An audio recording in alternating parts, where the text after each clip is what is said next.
Hey everyone, welcome to my second YouTube video.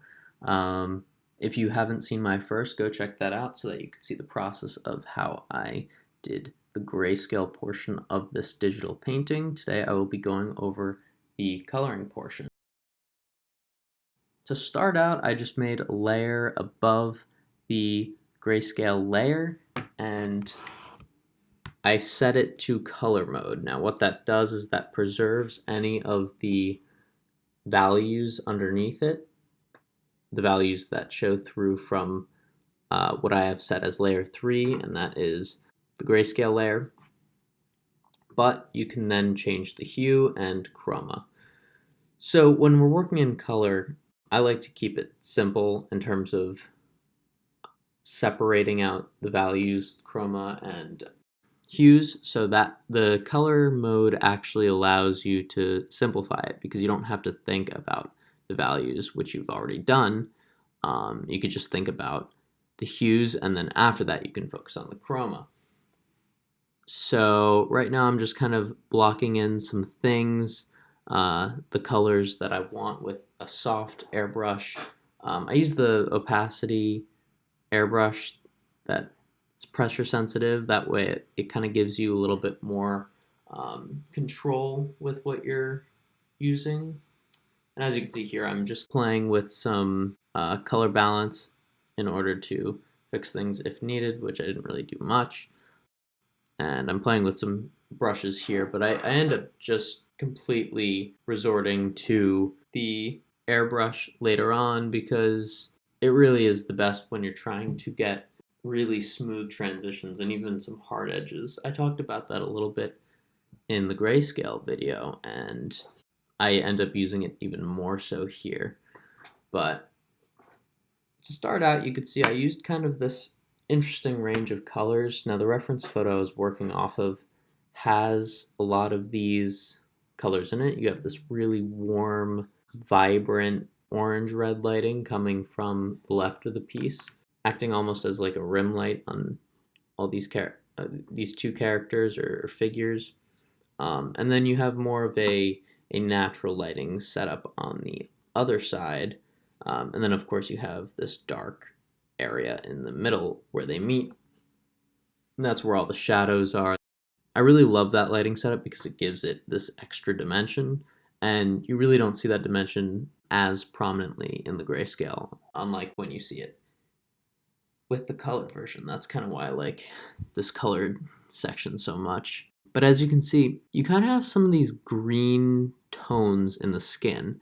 And generally speaking, I don't like to put green in the skin because it kind of makes the skin look dead, like zombie-like. But I noticed when I was just doing a study, I wasn't trying to make something of my own, so I was just studying and copying the colors from the photo exactly. And what I noticed, and I have noticed this before in other photos, that when you start to get into the dark areas, sometimes, especially with skin, it will turn a little greener. And actually when I look at it using the color picker tool, I can tell it's not green. It just happens to look green. It's actually a yellow hue. It's very fascinating to me. It's not even on the greener side of the yellows. It's pretty middle yellow. It just so happens that when you darken it, when you darken the yellow to that extent, it ends up having this green effect. I end up toning it down later on. As you can see, right now I'm just kind of blocking things in. Like I said, I'm actually using some brushes that are opaque at the moment, even though later on, like I said, I will be using the airbrush in its entirety. But for now, I'm not too worried about the details. But once I do get into the details more and I start to refine a little bit more, you'll notice that I actually also tone down some of the changes in hue and even the saturation. And some of that toning down kind of naturally happens when you blend, but I deliberately tone down some other things. What you can see right now is I am starting to work on the detail layer, I call it, the finish layer, whatever you want to call it. Even if it's not in details just yet, I end up working on this layer for the rest of the piece. So again, I like to keep it simple with my digital paintings. I don't like to have so many different layers. I just like to have as many as I need, just separating the different things. Everything on that first layer of color is all just on color mode. That's all in one layer, but anything else that I'm doing in color is on this detail layer, and this is on a regular mode, and I'm really just picking the colors based off of the colors that I see, using the color picker tool to pick the colors that are already there in order to blend. Every now and then I will use the color wheel. This is a process that just takes a while. It's not super difficult if you've gotten to this point. If you have gotten to this point, this is actually the easiest part. The hardest part, I would say, is to get in the values. And then the color kind of happens naturally with this color mode. That's kind of the magic of working digitally. I will say, though, if you're working traditionally, it's harder to get that, but it's it's in a way more rewarding, depending on what you're able to achieve. I just love digital because of the ease of use. And it's difficult at first, but once you get used to it, it becomes much more easy. The other great thing about digital is you always find these new ways to do something. With traditional, not as much, because there are only so many techniques that you could do within a given painting. But in digital, there's so many ways to do one simple task. And so like someone might be using a completely different method than me and get just as good of a result. And that's so interesting to me. I love hearing how other people digitally paint and how it differs from mine. You can use that to like try to get ideas for how you can do it yourself, or you could just like keep it in the back of your library.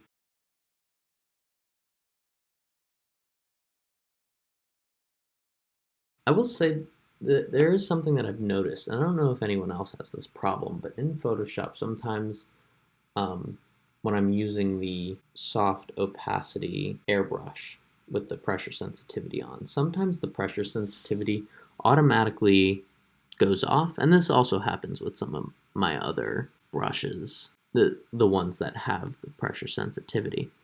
But I feel like this shouldn't happen. I don't really know why it does that. Sometimes you just kind of have to work with it until it works again, and then it's fine.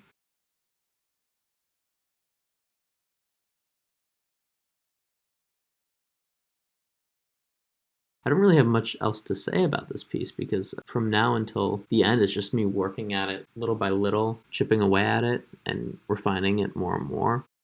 The one thing that I do have to say is you don't want to zoom in too much when you're digitally painting. The reason that I'm zooming in a lot here is because I'm working at size 18 by 24, and it's kind of too much for a digital painting. I noticed that I had a lot of lag, and I mentioned this in the previous video, but I would recommend you don't do that. But if you do, you will want to zoom in quite a lot so that, if you do decide to blow this up to a large size in print, then it will look good. But at the very end, I ended up zooming in and measuring out so that those inches at the top of the screen and on the sides matched an inch on my screen. So I took a ruler and I matched that, and then I kept it at that size and just moved around the page. And anything that I saw that was kind of unrefined or kind of jutting out a little bit, an edge that might be a little too hard in an area that's definitely supposed to be soft, I just kind of fix that and go through multiple times through the entire page, constantly rotating. You don't want to stay in one area too long, because then you start to have this imbalance of refinement, and you don't want that. You want balance. I actually ended up redrawing the hand too. And you noticed that up here in this section, the shadow near the lat of her figure, I ended up redrawing that earlier on. And that's something that I mentioned in the last video. You can always change things around in the next section, the colored section, whatever's being shown in the end, but it's better to have a stronger foundation. And this process would have taken me a lot less time if I had a stronger foundation. There's an argument to be made that I might have wanted to refine the grayscale even more, and then I would have to do the refinements here. And I might do that next time, who knows. But I like having this rough grayscale and then being able to work off of it and refine from there. You can't get a full sense of what it's going to look like until it's in color. And that's going to inform how you render. Because as much as, like I said, you can separate value, chroma, and hue, when you're actually looking at them all together in the end, well, you're looking at them all together. you're not viewing them separately.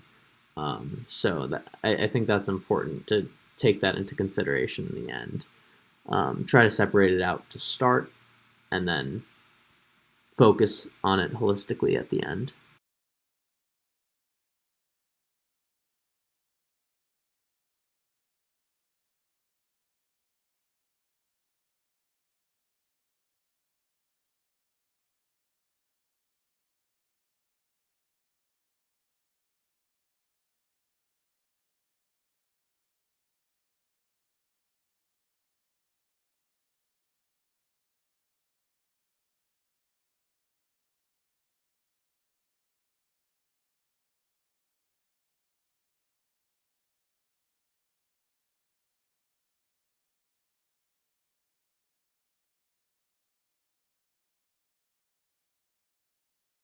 Now, in total, this digital painting took me a lot shorter in the amount of time than it would have had I done this traditionally.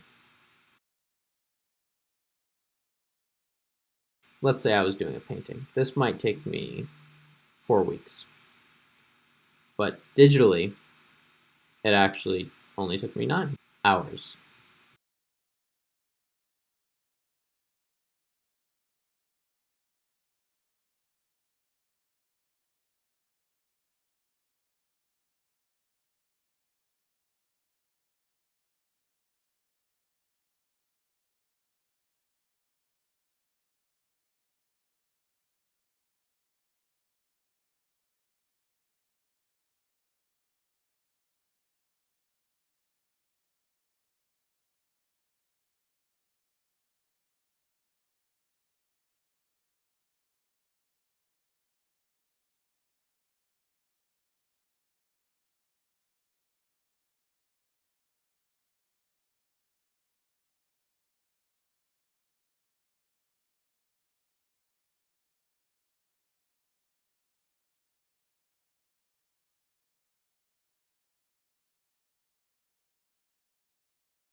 I want to give everyone here a quick little PSA.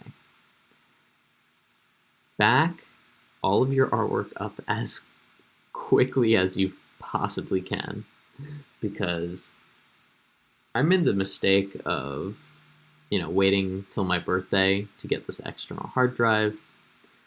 And so I finally got it, and I was like, cool, I got it all. Um, Part of the problem was I needed it because I wasn't able to work in Photoshop anymore. Anytime I would make a brush stroke, it would say scratch disks full. So I needed to transfer all of my stuff over to an external hard drive so I can get all of that unnecessary stuff off of my computer. So I did that, and then I was like, well, while I'm at this, I might as well go into my Finder and delete any of the other stuff that's going unused, stuff that I don't need, any documents that I don't need, any attachments that are taking up space. So I did that, and I saw like there were documents that were copies of what I had put in my external hard drive. So me being stupid, decided to delete all of those, thinking that they that they were not that they were safe on the external hard drive. My external hard drive was still plugged in though. I didn't unplug it, so I was actually deleting them off of my external hard drive and off of my actual computer at the same time. So effectively, I lost all of my artwork off of my computer. Now, luckily, I have all these JPEG files of them in various places, whether they're on Flickr, whether they are on Instagram, although the quality of those aren't great. I just wanted to use that as an opportunity to plug my Instagram. Go check me out. I will have the link in the description. I had some on my website. That's up, so go check that out. I will also have a link for that in the description. And I had some in my photos and iCloud on my phone and on my, So I was able to retrieve everything except for one thing. And that was the thing that I was currently working on because, again, me being stupid, I didn't save it as a JPEG in its current state like I had done the week before. So, as you can see, in what I'm working on today, I actually, I had the Greyscale file, and then I had the colored file, because I actually saved the Greyscale and then posted on Instagram a few days before I had done this part. But this week I was like, oh, I'll just do it all at once. Point is, I have to redo all of that. So luckily I had only done the drawing. I hadn't done any of the painting yet and done any of the Greyscale. But, the drawings took, I think, altogether, I probably spent 4 hours on them. They were quick studies. And then there was one major piece. And I actually wasn't that excited to do the major piece because I was more excited to do the studies. I figured that the gestures were cooler in those than they were in the studies, but in the major study.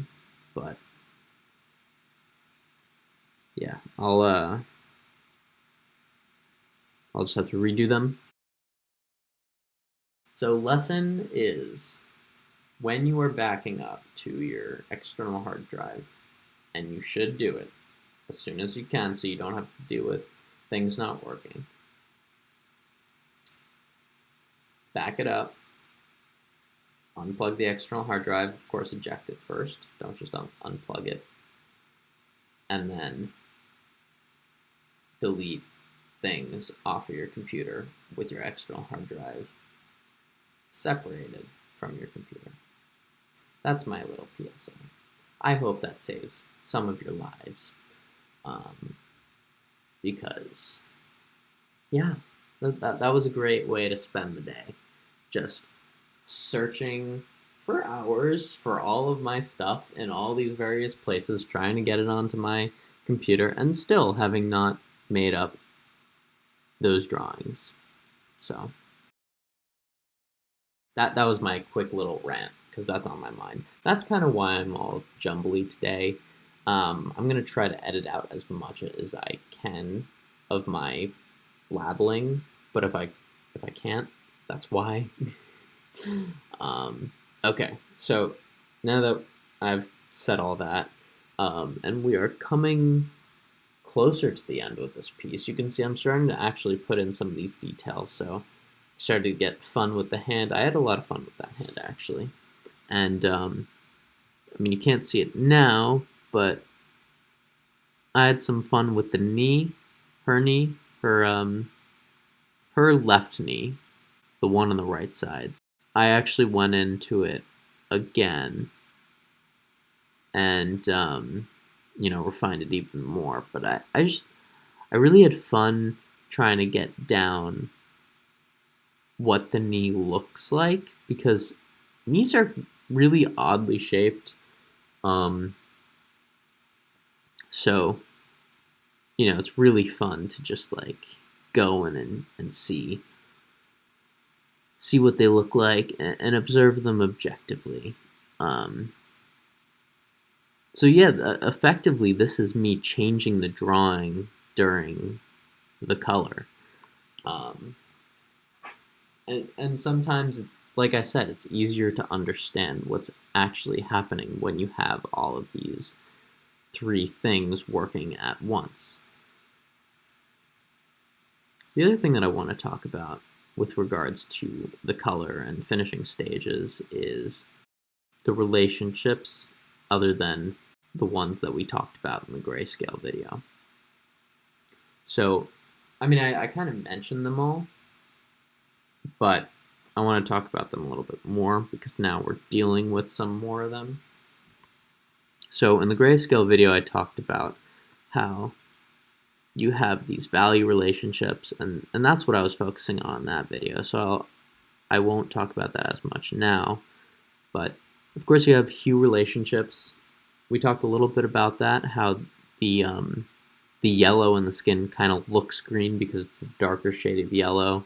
You also have these chromatic relationships, but you have other kinds of relationships. So you have relationships in value, you have relationships in chroma, you have relationships in hue, but you also have relationships in terms of softness and hardness in edges. When it comes to things like hair, you want to remain soft. Hair, when it's hard, especially when you're at the edges, so like when the hair is touching the skin or when the hair is touching the background, in this case the background is black, so it kind of blends in anyway. But when you have those soft edges, it reads more as hair.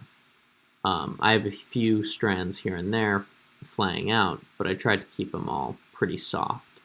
I used a textured brush a little bit, but I ended up covering a lot of that up too. The softness reads more as hair. Hardness looks like plasticky, so you want to avoid that. You don't necessarily want to do exactly what you see in the picture, and that's because photographs are intrinsically flat. They capture things without much depth. I mean, you can have depth in the photo, but it's going to be like blurry in the background. It doesn't do well at capturing the subtleties of depth. And what I mean by that is not just foreground, middle ground, background, but I also mean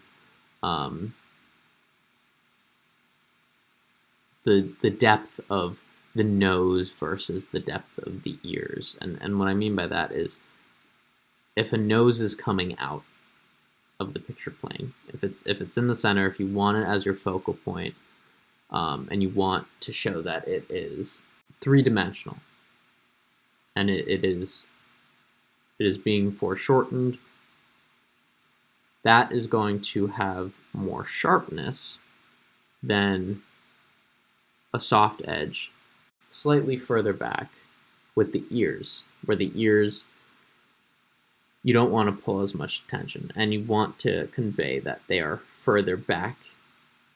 The edge of the ears might be softer. And I say might be because you can choose not to do that, but I think that's a more effective way to make a picture. Picture making, that's all this is. And so yeah, you have soft and hard edges, and then you have really chromatic areas. When something's really chromatic, that's also going to draw attention. It's going to bring something forward.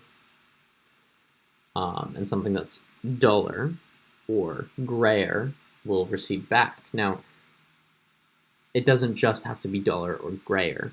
It can also be a color that matches the color of whatever background it is. Generally speaking, that is going to be grayer, but let's say you have a yellowish background and your figure is a bluer tint, and that helps bring them forward.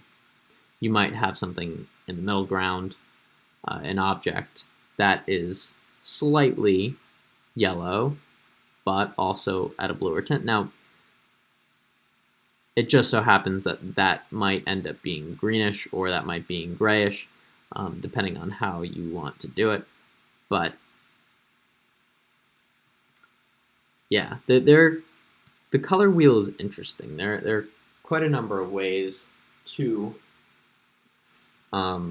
transition color, and that you always want to choose the path of least resistance. So let's say I'm transitioning red to yellow. Of course, you want to use orange or red-yellow.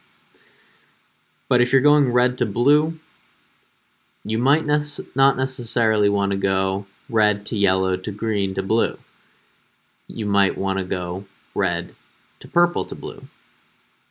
But it depends on what you want to go for, what kind of color scheme you want to go for. If you want it to have more purples, more purple tones, then that's what you go for.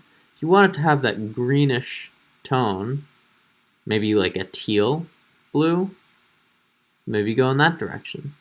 It's all dependent on what you want to try, and that's kind of a trial and error type of thing. And the lucky thing is, in Photoshop, you can try something, and if it fails, then you just try it again. It doesn't take that much time, especially if you're working on a color mode. That's why I worked on that before. The other way to do it is a gradient map. There are a lot of different ways to color, and I'm going to be experimenting with a lot of different ways in the upcoming weeks. So I'll talk about those different ways as I'm doing them. This week I just so happened to use the color mode in order to do it. And I think it's a very effective and foolproof way to do it if you know how to do grayscale really well. So I would say start with that one.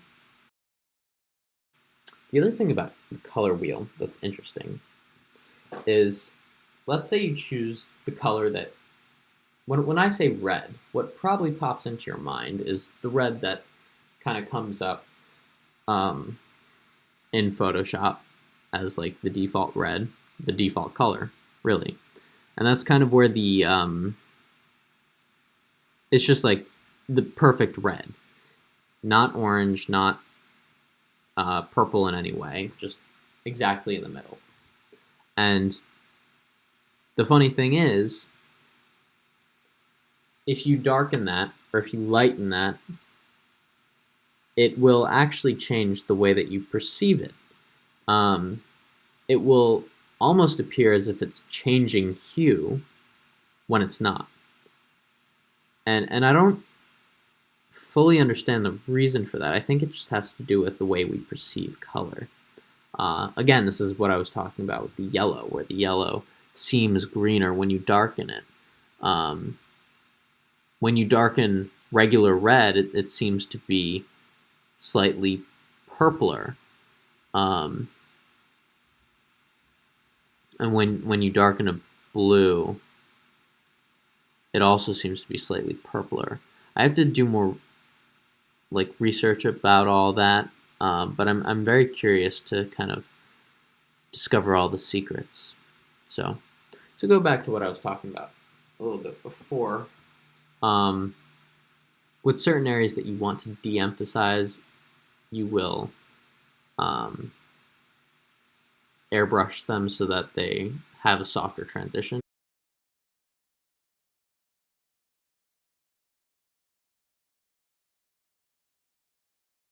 I hope you enjoyed at least watching the digital painting coming to life a little bit.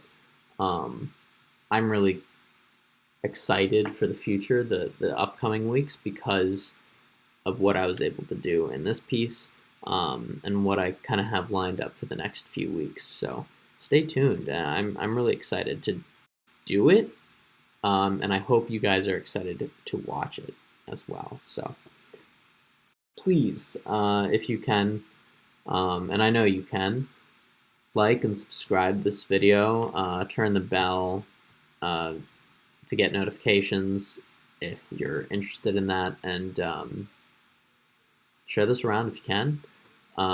Thank you for watching, anyone who stayed this long. I know these are longer videos, but I'm trying to show you the full process without the time lapse being too jolty, and I figure I might as well fill that time with me talking so that you could get some insight into what's going on in my head as I'm painting. Unfortunately, because my thought processes are so quick when I'm doing these, um, it's hard for me to explain it within the amount of time that it would take for me to think it. So, might be difficult for me to convey everything that I'm trying to think, um, trying to say as I think it, but hope I can do my best. So, thank you for listening and watching, and I will see you guys in the next video.